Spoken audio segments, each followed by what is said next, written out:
Hello students, welcome to EPG Pathshala. In this module, we shall be discussing endemic species of India.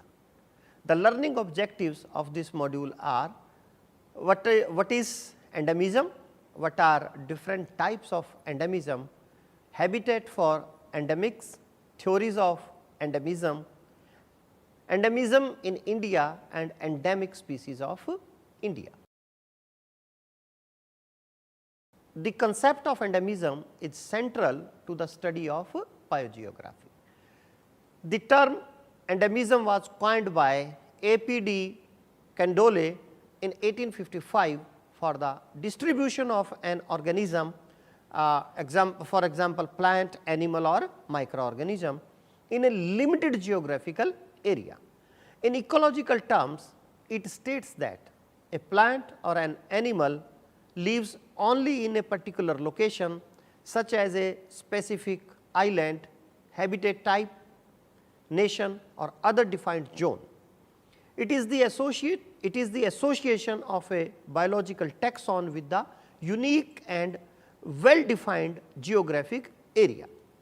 The cosmopolitan distribution or cosmopolitan is the antithesis of endemism and refers to a taxon which is extremely widespread in many world regions. For example, highest number of endemic taxa are found in Australia region. All important islands and mountain chains except isolated piece of country like Italy from 48° north to southwards possesses endemics. Maximum proportion of endemism is found in West Australia and South African region. All the southern land masses have great number of species confined to themselves. That is, endemism is higher in old land masses than in young land masses. For example, land of northern hemisphere which are covered by the Pleistocene ice sheets have lower number of endemics. Now, what is endemic? The term endemic is used to denote a species, genus or other group confined to a small area like single island or group of islands or a mountain chain or a comparatively small country like South Africa or West Australia, largely bounded by sea or by a marked alteration of climate. What are endemic species? An endemic species is one that is only found in a particular region and nowhere else in the world. Since these species are not widespread and may be confined to only one or two protected areas, they are of great conservation concern. A plant may be said to be endemic to a certain state, to a certain country or to a continent, although there is no country or island that have all its species endemic, yet it is very common to find genera with all their species endemic.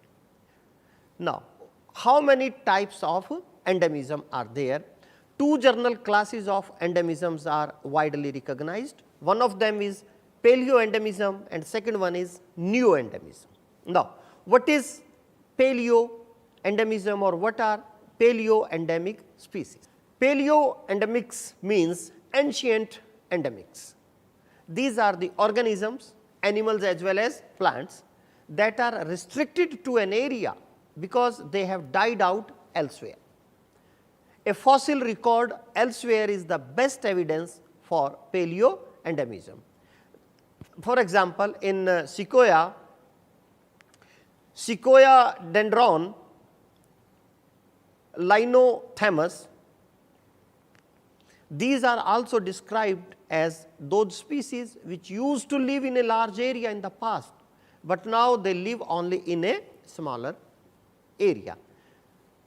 Neo-endemism species or neo-endemism means that a species has recently appeared which is closely related to the main species or one that has formed following hybridization and is now classified as a separate species. This is a common process in plants, especially those which exhibit polyploidy. These species result from the divergent adaptation to different environmental conditions, thereby leading to the formation of new species that are locally disturbed. Now, habitat for endemics. The biological organisms have different patterns of distribution where they live on the globe. The territory where a species lives is called as its distribution. It describes that where in the world that species naturally occurs. Therefore, based on their habitat of distribution on entire globe, species can be cosmopolitan, endemic or disjunct. For example, the distribution of polar bear restricted to Arctic region and lemurs occur naturally only in the island of Madagascar region is considered as the endemic species of that particular region. Another example of endemic species is bay checker sport butterfly, that is Euphydryas editha biensis, occurring in only one region in the San Francisco Bay area. In contrast to this, brown rats occurring everywhere are considered as cosmopolitan species. Now, what are the characters of endemism? Endemic species are localized in distribution because of their narrow ecological amplitude and are unable to invade in fresh areas. They lack potentially to migrate because of saturate genomes. Real endemics never migrate, while neo-endemics have the potential to migrate. The dispersal propagules are not able to sustain during migration to other areas. It may be due to physical barriers. What are the theories of endemisms? There are two main theories of endemism. The first theory believes that the last survivors of the once flourishing flora, which is now declining, are the relics or epibiotics which are endemic. However, second theory believes that these are recent and youthful forms in course of gradual extinction. According to Willis age and area hypothesis, most endemic species are considered to be youthful, that is youngsters rather old relic. Based on species distributional range of species, they can be categorized into various types, and these types of the species are shown here in this slide. Species can be classified as cosmopolitan, endemic and disjunct. Cosmopolitan species are those species which are widely distributed. The example is brown rat. Endemic species are occurring in one geographic location. Example is polar bear. Then disjunct species are the species which are occurring in two or more regions and that are separated from each other. They come under the category of disjunct species. Now, question arises, what or which factors are responsible for endemisms? Factors responsible for the production of endemics are natural crossing among the closely related plants growing under favorable conditions and mutations. If the condition of isolation is developed, the effect becomes more pronounced. Endemism is found in isolated. Example is islands, isolated areas, etc. Mountains also have more endemic species as they are isolated. For example, 70% species of Himalayas are endemic. Climate also is one of the factor. For example, north of Himalaya is dry plateau of Tibet and southern Himalayan range has alluvial fertile soil. According to Chatterjee, the percentage of endemic species of dicot plants in India is more than 50. Maximum endemic plants are found in the Himalayas and South India. Indo-Gangetic plains have a very small number of endemic species. There are multiple causes of rarity and endemism. Three primary factors that describe the distribution of endemics are geographical area, ecological role of the species and isolation. These three factors are very important.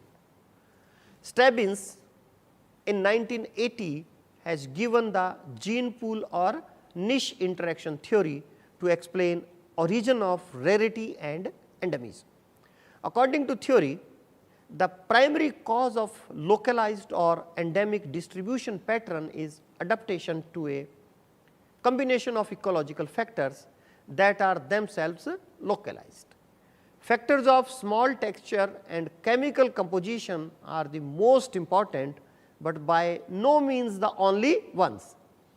Next to the climate and edaphic factors, those inherent into gene pool of the population are of critical importance. They include the total amount of variability, the amount of variability that can be released at any one time, and the amount of variation that can be generated with respect to those particular characteristics that affect most strongly the establishment of new population. Let me discuss endemism in India. We all know that India is a tropical country that is one of the mega diversity centers. With only 2.4% of the world's land area, India accounts for 7 to 8% of all recorded species, including over 45,000 species of plants and 91,000 species of animals. It is situated at the trijunction of the Afrotropical, Indo-Malayan and Palearctic realms, all of which support rich biodiversity.